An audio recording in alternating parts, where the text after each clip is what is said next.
Hi guys, and welcome back to Honey We're Home. I'm Caroline Crawford Patterson. And I'm Nicole Pellegrino. This episode is called Being an Adult Sucks Ass because we have had quite the time of it lately. Yeah. No, we really have been faced with adulthood. I mean, the universe said September's here, time to grow the F up. It was really unpleasant for me. I thought turning 30, I was like, And now I'm like, this. No, but 2024 just sucks this year. I told John last night, I was like this year needs to be over tomorrow. I have a theory that I've talked about this before. The even years aren't as good as the odd ones. Oh my God, because 2022 also sucked for me. Yeah, 2022 was not it. I said 2021 was my year. Yeah, I loved 2021 was my year. 2020 COVID. 2021 was such a good year. Yeah, so 2025, buckle in. Wow, my parents actually just texted me that they lost power from the hurricane. That sucks. Oh, have you seen that? I hope everybody's cool. Safe out there. Yeah. Buckle down. So wait, yeah, I feel like we have to give an update because this has to do with adulting on the house searching, the apartment searching, should we say, not house yet. I keep talking to your house, your home, whatever. It's your home. You're searching for a home. You know what? That is so true because I'm turning this next apartment into a home. I always have done that. And now what I will say, and maybe this is more applicable than I think it is, so many of my friends own houses. So I feel like sometimes I'm the only one renting. But I know a lot of us are whatever. I couldn't afford to buy a house if I wanted to. Mm-mm. My mom always said though, when we would move, as a kid, you've been through this too. You move states or you move cities. My mom was it's never a house, it's a home. You go home where anything can be a home. Home is where your family is. A house is just four walls. And so I feel like you can turn anything into a home. Growing up, my dad always lived in apartments. My stepmom would always make it a home. You can do anything. Yeah. But home decor wise, I want to make this next apartment feel homey. Somebody DM'd me yesterday, a fellow Hoboken girly, and she sent me before and afters of her apartment. Okay. And she goes, this simple thing made my house feel or my apartment. Was it paint? It was. Actually, yes, it was paint, but also molding. And the molding. And I was like, wait, it did such a difference. I was like, the wall Everyone molding. should do it. But I do think you go home every day, right? Or you want to. Home is a sense of safety, security, warmth, comfort. Yeah, we spend a lot of time. So you've got to make your house a home. If you have an apartment, I don't care if someone else owns it. Spend time making it a home. Also, you'll love this. I saw a TikTok that this girl was like, I hate when people say don't spend on furniture and don't spend on things in your apartment. This apartment is practice for my home one day. I'm just gonna put effort in, not necessarily always spend because we don't all have the money to buy a table from CB2 or whatever, but put effort in because it's literally practice for your dream home. And also a tip for the furniture thing is find the manufacturer. CB2 does not manufacture their stuff. It's made by different designers and manufacturers, and then other places sell the exact product for less.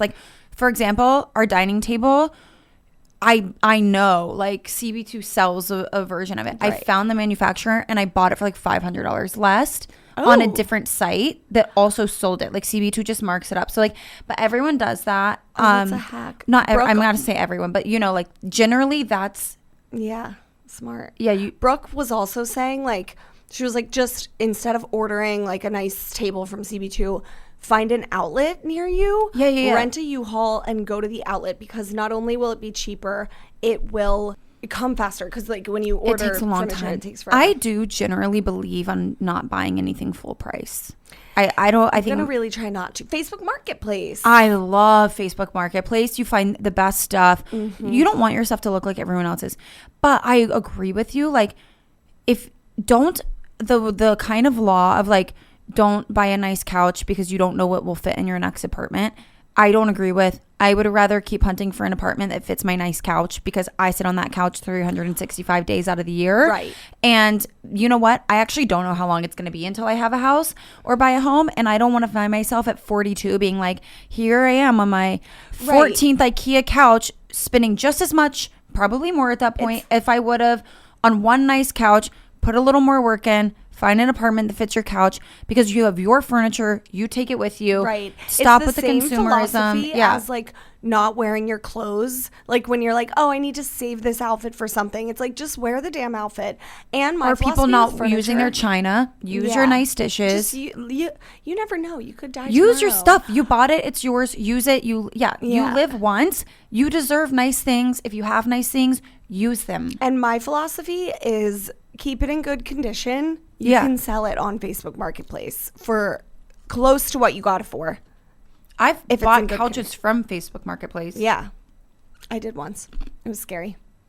Mine was fine. I had it for years, and then we got our nice couch. It's all a high-low situation. Yeah. But I never wanted to be like, I'm going to buy this $1,200 couch from IKEA because that's still expensive.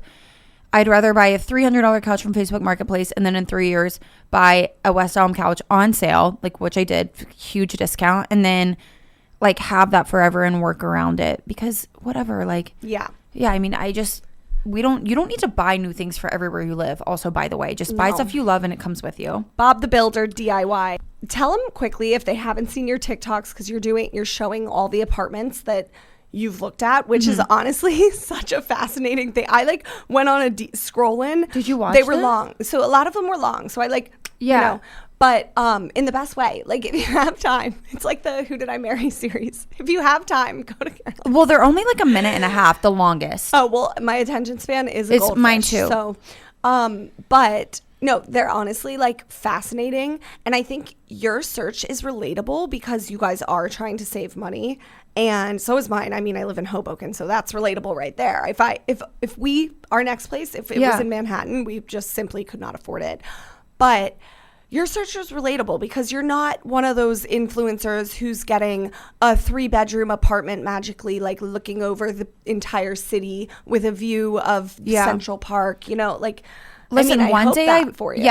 Listen, one day I really hope to have that. Yeah. But like being real, John is in a job that pays off over time. Like I think a lot of us are in those situations. Like he's in a really good place in his job. It pays off over time. Like he has to stick with it. We all have to like work to like have that time like in the future or whatever.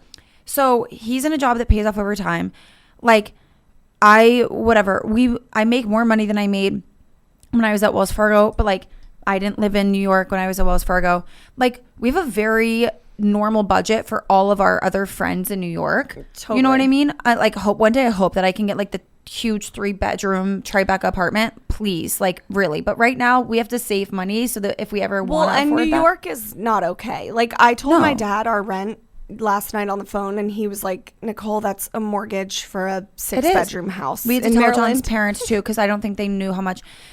It's kind of crappy because you spend a lot of money on rent, and New York makes you feel like that's not enough because the average 1-bedroom price in the Upper West Side is like $4,200 a month, which I just think that's stupid. And more in the West Village. I've looked at like 20 apartments so far. Long story short, like we're looking to spend less money so that we can actually start saving because again, like being an adult literally sucks. Like this is so freaking unfortunate. We need to start saving. Like we can't keep effing around.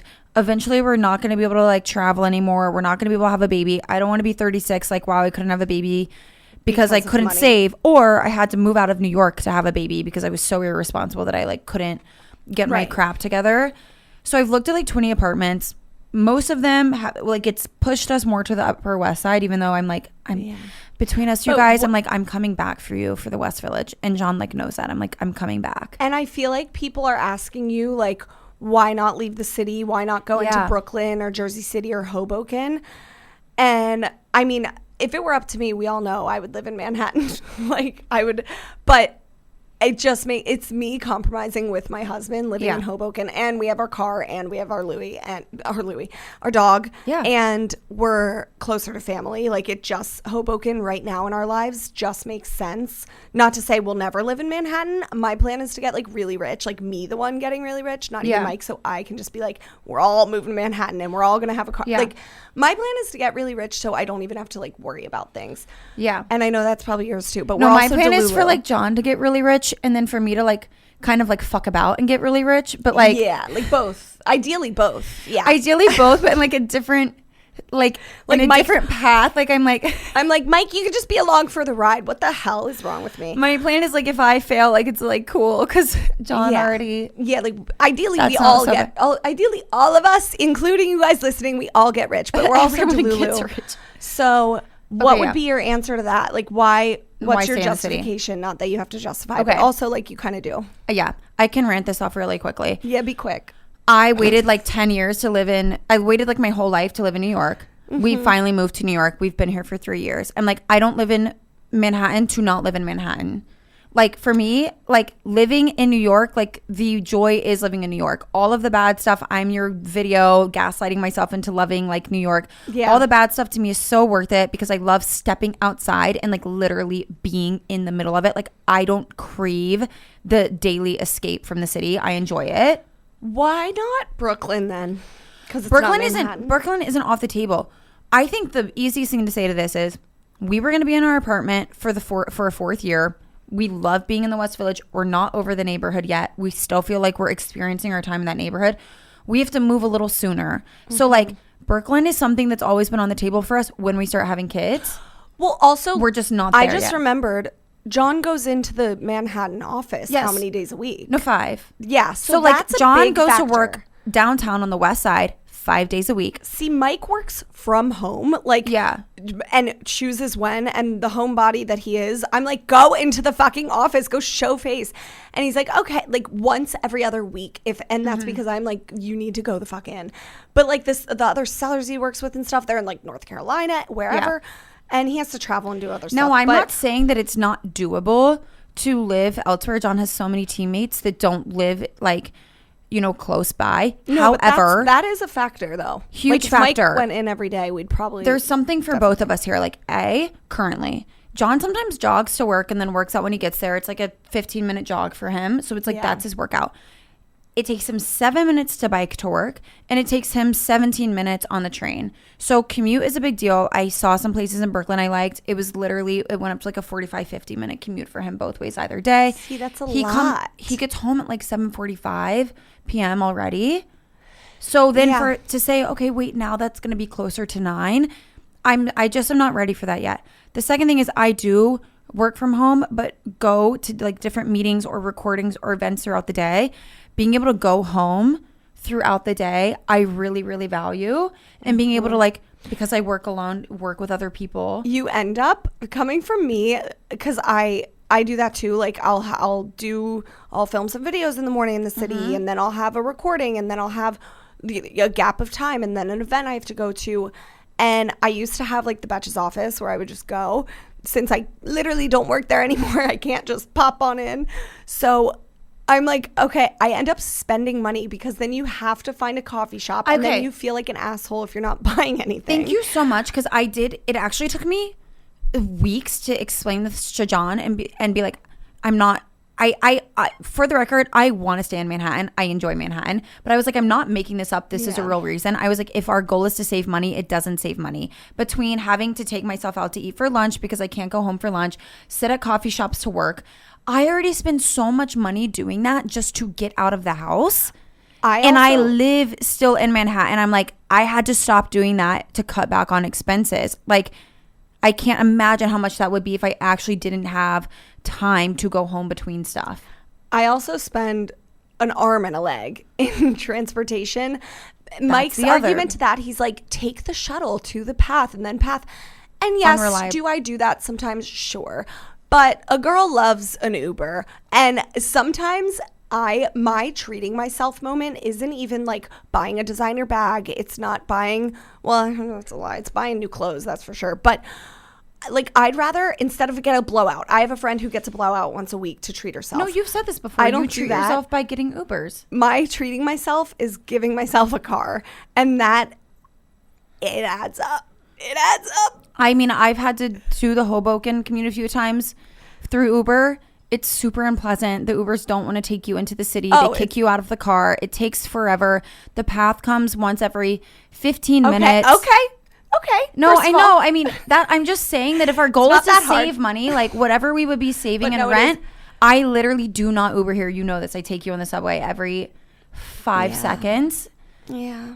So and I don't hate the subway. That's not a con. The path is nicer than the subway, and you can't argue that. The path gives me extreme anxiety. I don't like being underwater. The path is so nice. I forgot we're underwater. Wait, okay, we gotta move on because. But anyways, those are the reasons, and we're still hunting. And you haven't found an apartment. No, I currently almost got one. I was working with the owner of it to like fix it up, and he actually scammed the F out of me. Like, I did multiple meetings with this guy. I did an entire, Nikki calls it Bob the Builder worksheet. I presented it to him in person, like through virtual presentations, Excel spreadsheets. You spent a whole day on this. That was the third day I spent. That was the third presentation. And he came back and was like, here's the concession, I offer you. And it was the literal market rent price that was already too high. Like, he already can't rent it because he thinks people should pay more for the unit than it's worth. I'm like, well, you just wasted all of my time. Yeah, no, you're getting involved with these like crazy landlords that it's like annoying, but it's a blessing and a curse. Yeah, like until they bait and switch you. But I think like it's all gonna happen. It's all gonna fall into place eventually. I know I told you this the other day. It's stressful, but you just have to leave it to God. I know. John and I keep saying this, and he's like, do we end up staying? And that's a whole different story. And I'm like, I think you should. Yeah, but they can't, like, the whole point is to spend less on rent, not more. True. Like, I don't really want to accept the keep us next posted $200 because increase. We're all very captivated at this moving saga. Yeah, that is the thing. Is that that's what it's like for all of us moving in New York now, in the past, in the future. The broker's fee, it's very similar in Hoboken. And just to give you guys an exciting update, Mike and I officially, as of yesterday, we're recording this in advance, but we officially signed our lease. It got approved somehow, some way, because there was some hiccups. But so we got a new apartment. It's a full 2-bed, 2-bath in Hoboken. Once again, that's how we can afford this. We can barely afford it too. We actually didn't really like fully do our budget, but whatever. We're going to make it work.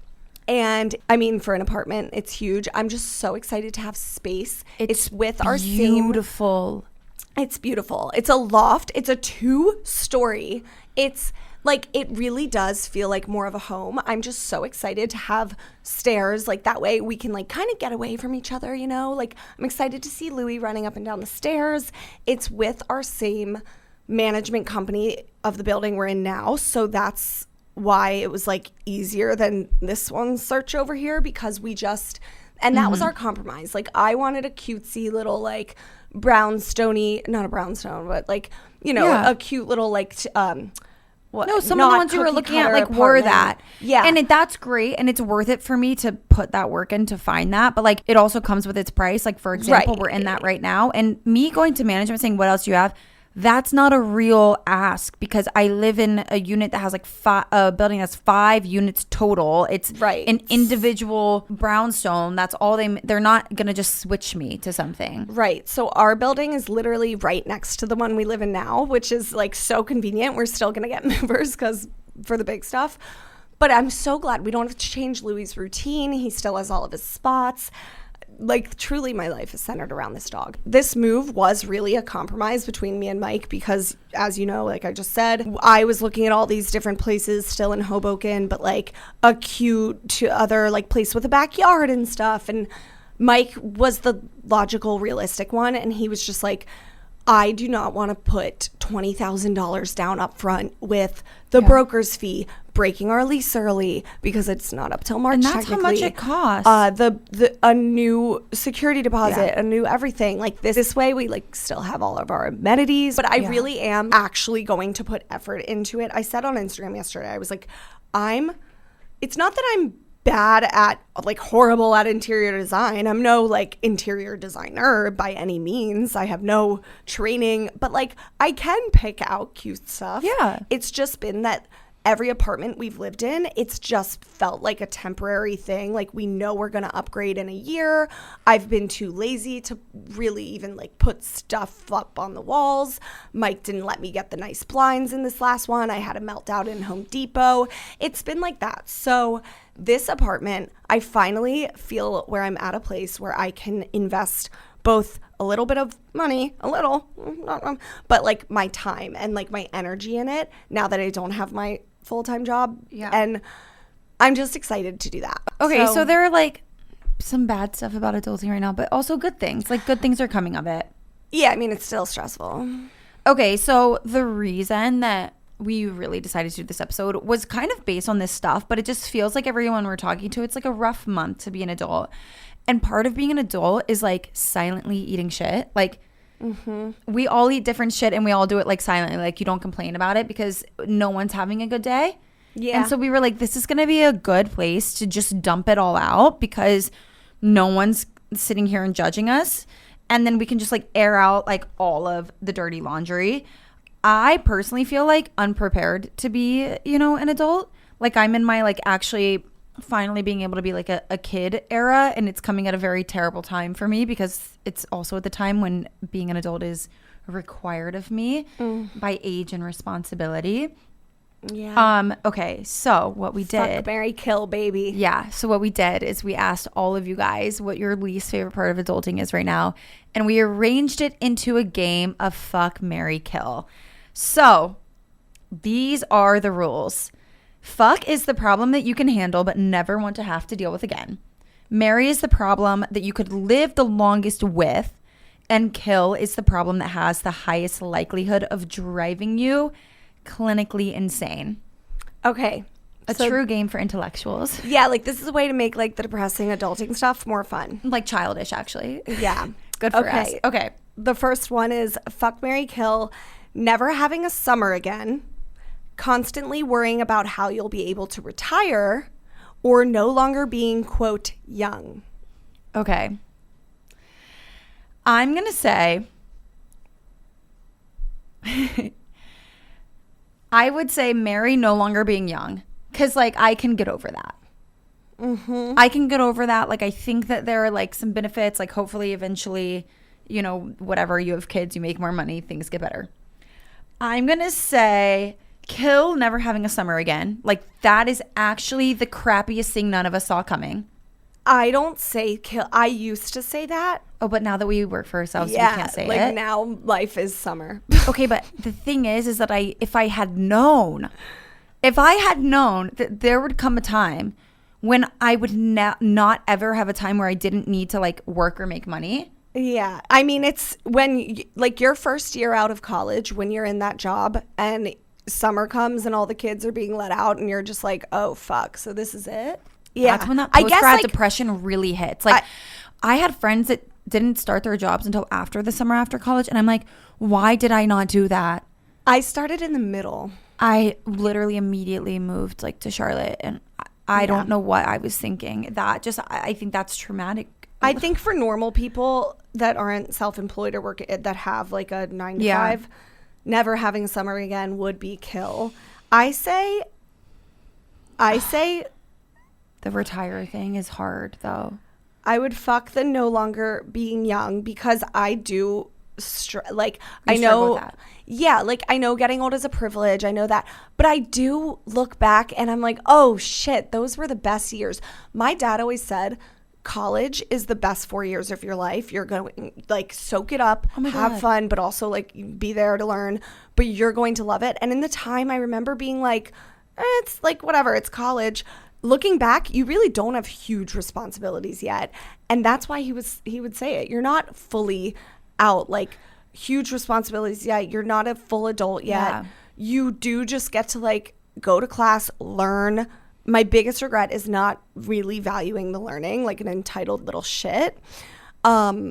I do have regrets about that too. Yeah. I actually really like to learn, and I was being entitled about other stuff. So we all like are in college. You're like, okay, let me get through class and just pass so I can like party. A lot of people are. But I don't know though. Like I just never was able to enjoy college. I never had that. I think that's where I'm struggling with right now, is that like without getting fully into it, I think there are a lot of us out there that like there are way too many other family, emotional life things going on to actually be able to like live college like a college kid should be able to like live it. Yeah. I never got that. So now I think I'm stuck in this perpetuity of like craving any era of no responsibility, struggling with the fact that I'm actually never going to get it. See, yeah, you always say like you finally have the space to be a kid.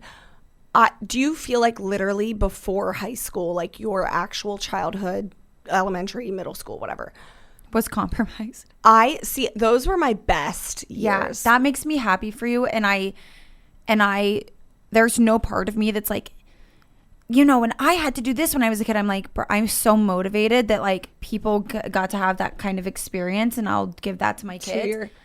I feel okay with it because I think that as life got better and as those like family stuff got better, my parents made a retroactive, very significant effort to like make up for that later. Like when my mom came to visit, she like made dinner for us every night. Like that actually wasn't necessarily happening when I was like growing up.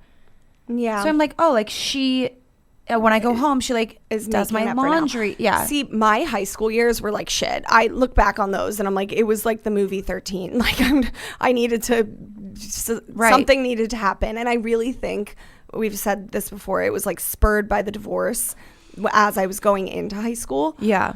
But like my elementary and middle were great. So I got to be a kid there. But then I grew up quick. I had this one day, I don't know if I've told this story in the podcast. It's not a long story. I just had this one day where I went to the beach with my friends, and I think that my mom like forgot about me that day. Like for some reason I just had nothing. No one asked me to do anything. There was like no time I had to be home to watch my sisters. There was like no time. Like I think they forgot about me. Like so fabulous. Like that one day at the beach where I was like with my friends, and then I remember getting off the beach and everyone was like, we're gonna go get like a burger from like Poe's. I was in 7th grade. And I remember being like, oh my God, like I can go with you though. And I was able to go instead of like having to go home to like do stuff. Yeah. And that was like the best day of my life. Like there was a significant day where I was like, I didn't actually have anything to do. Yeah. Yeah. So yeah, I don't know. It just makes stuff kind of weird, I think. Okay. Next one. Fuck, marry, kill. Taxes. Coming back from a trip Sunday and going into the office Monday morning. Ugh. Or when your property taxes double, but you only have 30 days to get all the money.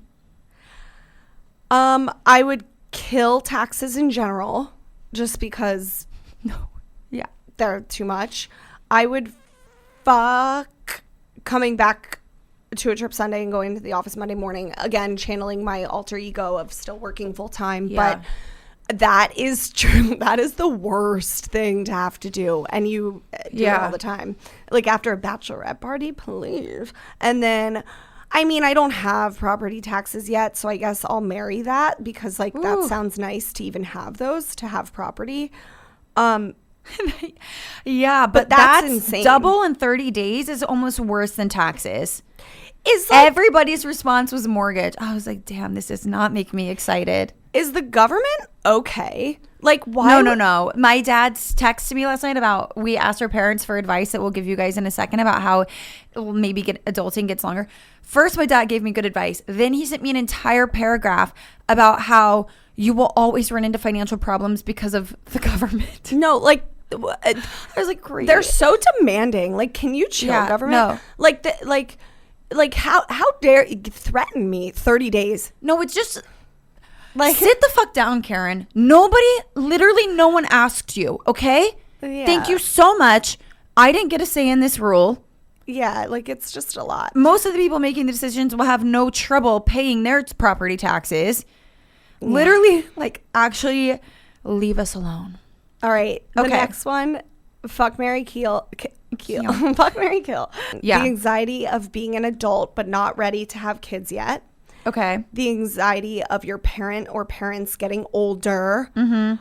Realizing your siblings will never live in the same city again. This one literally sucks. Okay, I'm going to marry the anxiety of being an adult but not ready to have kids yet, because this is something that I think that like I can deal with the longest without going insane. I feel like I'm going to... I'm going to kill the anxiety of your parents getting older. Yeah, that's terrible. Because like, oh my God, yesterday I had the best conversation on the phone with my dad. It came out of nowhere, like actually spurred by this episode. And I was just like, everybody call your dad. Yeah. Like, call your freaking parents if they're both alive. Call your dad. Like, Parents are just treasures. And then the thing I need to say it again. I say it every episode, but keep in mind your parents are doing life for the first time and you put them on a pedestal and they just need to let them live life. Also, especially for any of my firstborn children, remember that's like okay to tell your parents that like you're not okay. Like it's okay to say I'm stressed, because when I spoke to my dad yesterday and I was like, I advice, he was like, well, what's stressing you out? And he literally just sent me all of this encouragement and I'm like, words of wisdom. And I'm like, I realized the reason I don't hear that from him is because I'm scared to tell him that I'm like stressed out about these things, because it makes me feel like I'm not doing a good job and I want him to think that I'm doing a good job. Yes, I know exactly how you feel. Well, and I feel like a lot of people with their parents might not have a very, not close relationship, because you can be still close without being sappy. Like a lot of people just don't talk about deep feelings with their parents, especially dads. But when you do, when you actually go to your dad and you're like, hey, I have a dilemma I need your help with, you'd be surprised a lot of the times they'll be willing to just drop everything and help. Any parent or like somebody that you look up to in general. Yeah. Okay, fuck, marry, kill. Credit card debt and living paycheck to paycheck. Two sides of family obligations. Getting so overwhelmed at work that you have to go cry. Oh my God. I'm going to marry the cry one because like I'm just going to cry regardless. I'm going to fuck the two sides of family obligations. Nobody warned me about how there is no right answer. Like when you have to split holidays, when you have to spend all of your money flying to both persons' families to go to all of their stuff, there's no right answer. You always miss something. Someone's always left out. Like there's no days off. And then I'm going to kill the credit card debt and paycheck to paycheck. That's stressful. I don't know about you guys that don't live in New York. Every last person I know in New York, not every last one, we're all literally living in that same simulation. And I think it has taken years off of our life already. I kill the credit card debt because that's my worst fear. I marry. We feel too old for that, but it's like that's literally where we all are. It's so shit. I marry two sides of family obligations because really, you can deal with it. I look at it as more of a blessing that you're like close to both sides. Yeah. And then I would fuck the getting so overwhelmed at work that you have to go cry. That's the worst thing ever. I've cried at work like just a handful of times, but it's terrible. Like you have to you don't have to go lock yourself in the room. And do you guys have the call rooms? This was more virtual after COVID. Oh, I would have to do it like in the office. Yeah, it's just like when you show another colleague at work that you have to cry, it's just like oh, now we can't come back from this. I never showed any. And when you work with a bunch of men, please get real. Like you can't let your face get hot and cry. Yeah, no. And then you feel stupid because you're like, well, what were you crying over? I would cry when people were mean to me. Yeah. I cried when one girl who was a bitch to everybody. But like a lot of us cried. Oh yeah, I had lots of those. I'm like, when you get so mad that you cry. Yeah. It's like that. It's such a terrible feeling, and you can't go home. It's like, bro, you have to go sit. You know the feeling of having to go sit at your desk and stare at your screen for like 15 minutes so that your eyes get unread and your face gets, and you're like praying to God nobody comes up to talk to you. And you're not actually working, but you're just like pretending to because you're like, I'm busy. I'm on do not disturb.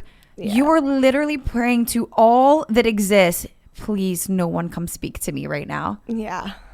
It's terrible. Thank God for virtual work. Okay, last one. Fuck, marry, kill. Having to make appointments during literal business hours. Everything happens during business hours, but you're at work, so it just doesn't add up. Looking at your paycheck before and then after taxes. Kill. Wondering what the fuck you're supposed to cook for dinner every night. Kill looking at your paycheck. Yeah, that's before and after criminal. Taxes. I'll marry appointment. It's... Yeah, like that's... Well, actually, no, I take it back. No, I take that back. There's been a lot of... Because we have it privileged now. Like, we're fine now. But I remember going in... Yeah, but I still somehow can't do things during business hours. Yeah, so I recall when I would go in from like 9 to 6 or 6:30 or whatever, and this would make me so mad. I would call my mom. How am I supposed to survive when like I need to do dry cleaning, but the dry cleaner is open from 10 to 4, but I'm at my desk, or I can't go to the dentist without getting yelled at or taking PTO. Yeah. That's why like jobs need to chill and let us live. But it's the little things. It's like I've been meaning to do dry cleaning. I've been meaning to ship a package. It's those things, especially the USPS, like the government run things that are open from like the 11 to 2. Minimal. Yeah. It's like we just need to adopt the European hour of like the 2-hour lunch break, because if we're getting real, Americans would not use that to just go sit and have a 2-hour lunch. We would get shit done. Like people would go change their laundry. They would mail their packages. They would hit whatever appointment they had to do. If they needed a haircut, they would do that. Because John has to get up at 5 a.m. to go get his haircut before work. Yeah. Yeah, it's too much. So, okay.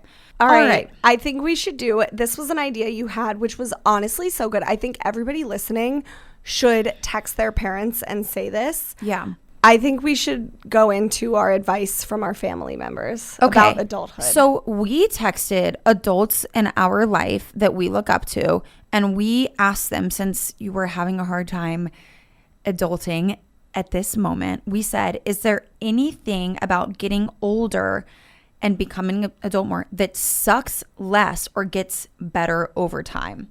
Yeah, when I first sent the sucks less, they were like, whoa. And I was like, okay. Yeah, my dad said that too. What is your becoming as more of an adult gets better over time? And they were like more receptive to that one. So, which is so adult of them. Okay. But it's just so funny because, okay, you go first and read yours. Yeah, I'm just going to go through mine, no conversation. Because this really, after reading all the responses, having our own feelings, even playing this game, it is feeling a little disheartening because we're in the beginning of adulthood. And this actually put like a little light at the end of the tunnel. Yeah. And we don't know what we're doing, so don't ask us for advice. And your families are so you and mine are so mine. I read them. The women all said... Most of the women said the same thing, and I think it's really interesting. Okay, let's get into it. I texted my mom, and she said, it sucks less to go places solo. It sucks less to be the only one with a different opinion. It sucks less to put myself out there, and it sucks less to do almost anything. And I think by that, she means like chores, like just tasks, like that you find ways to enjoy them more, like over time. The going places solo is a true one you don't think about. I agree. I don't get embarrassed to go. I used to get so embarrassed to like go to a coffee shop alone. When I was little. Yeah. Younger. Little. Okay. My Aunt Stephanie, this is the most realistic answer that we got. So I'm going to, about like actual stressors, and it ends with a good perspective. So I'm just going to blow through the whole thing.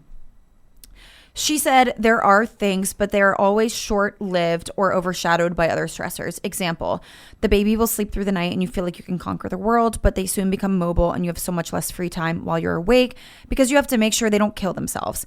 Then they're old enough to leave it. I mean, my friends with kids, like it's like one accomplishment is sort of coupled with a new stressor. Then she says, then they're old enough to leave at home alone, so it makes errands and planning so much easier. But that comes at a time when their problems are bigger, friend drama, school assignments, or you start having to manage your own parents' issues. So I never felt like there was any real gain. The hamster wheel keeps turning, and I feel like my agenda is just as full. This is realistic because it could be an effect of having multiple kids, which a lot of us want, and an effect of both parents working, which is honestly like most of our realities. One thing that has come easier for me is to stand up for myself a lot better than I used to and advocate for what I need. Maybe I finally feel old enough to have an opinion or thought that registers as an adult. Maybe I'm finally not self-conscious. Maybe I don't have time to go back to the drawing board, so I just take care of business in the moment. I would have said that about myself 10 years ago, but I don't think it would have been true. Did she text this? Uh-huh. No, she's great. Like, that's insane. But she's positive but realistic. And I think that's the thing is like those examples she gave are like, this is actually the reality of parenthood. Yeah. But there are like emotional, glimmers philosophical things that get better. Right. And there's glimmers of, accomplishments, but they are met with challenges. Yeah, and I think that's real. My Aunt Angie said, you're more confident in who you are and care less about what people think. It's freeing. And as a surprise twist, My hip replacement was a nice forced vacation. So I took that as sometimes ailments also bring blessings. Good perspective. And then lastly, my Aunt Deirdre said, I feel proud of the job I did raising my children with the help of my family. I'm confident in myself and know that I deserve to focus on myself now that both are moving forward in their own lives. It is difficult and it does get better once you can really focus on yourself after working hard as a mom and working hard in the workplace. Oh, I love that. That's like a good thing to look forward to as an empty nester. There's a huge, I lost my words just now, but there's a huge freaking theme with the confidence in women. Yeah. As they get older. I like that Deirdre, I love that name. Yeah. I like that Deirdre said working on yourself after, because I feel like I always get I'm like, oh God, okay, I'm going to raise my kids, send them off to college, they'll move out, and then like I'll probably give up by then. Like I'll be old. And I could imagine a lot of adults feel like that too, but it's like, no, you still have time. Work on yourself. I also want to say what my dad said really quickly. I bypassed it, but he said this to when I said the question in the suck format, but it is true. And I think it just offers a little bit of now perspective. He said, life doesn't suck. You really need to enjoy the here and now because it will go faster than you can imagine. And he always says this, like, you really need to focus on the good things because one day when you're out of it, you're going to be like, I wish I enjoyed that positive thing of that moment more than I relished in the negative thing of that moment. I need to employ that. And here's a tip that he has taught me my whole life and I've continued to ignore. So I'll just share it with the world. I really don't listen to this, but I need to. One of the hardest lessons to learn in life and keep from relearning is to save money in the good times because winter is coming. That is true. I've seen it happen in my family many, many times, and I've seen it happen in my own life. Save money in the good times because winter is coming. Yeah, you might be rich now, but just wait. Okay, we got to get to my families because they're so on brand for me and my family. So Caroline sent paragraphs. Mine are quick. I didn't send it. They sent it. No, I'm saying your families. And it's just so funny because, okay, so my dad, first of all, didn't answer. I was going to say my dad, NA, not applicable. I had to, my mom's answer was all of the things she hated about life. And I said, this is the world. Oh, so you course corrected. I didn't course correct. I got authentic. If I had put her stuff in there, like, it would have made me cry. It was like about going through divorce no, she was like the divorce and then this divorce and then raising the children. But then I had you. So I was like, oh, literally, deep. I was like, that was not the question, Grace. Yeah. Do you want to be part of the poll or not? Like, how does it get better? Yeah. So my family, we don't get deep ever. So I called my dad and I'm like, Dad, you didn't answer the question in the group chat. First of all, for context, I put it in my Italian fam group chat, which is all my New York Italian family, like his 3 sisters, a bunch of cousins. A couple people answered. I called my dad. I was like, you never answered the question. And he was like, what are you talking about? Like, that's so him. He just doesn't read texts. He was going to a plastic surgery conference in San Diego. So he was like, which I'm super proud of him for, by the way. And he was just like rushing. And he was just like, I guess like decision making gets easier. And I was like, I feel like it doesn't. Well, we don't know yet.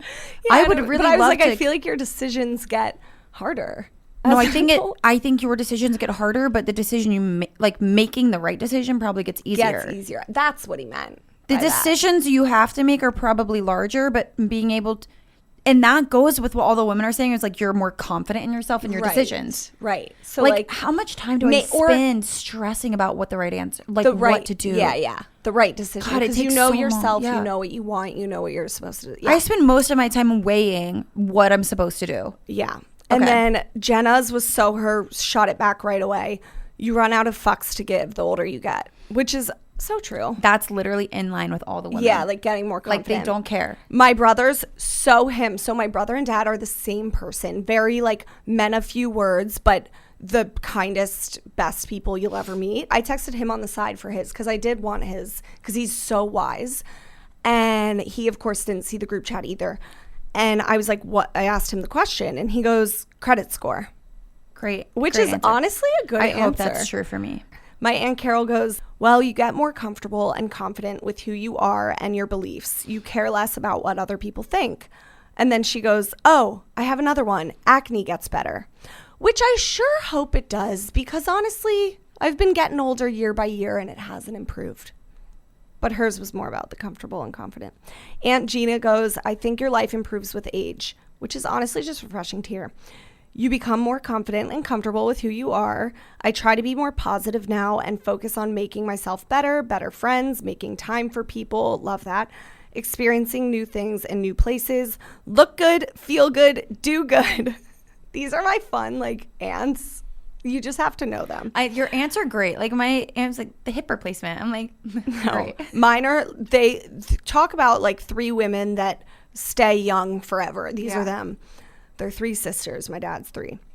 And then this was my favorite one. So my Aunt Jackie is so funny. You guys have seen her. If you follow me on Instagram, she's the main character there. She's so feisty, this feisty Italian woman, but also like the sweetest woman you'll ever meet.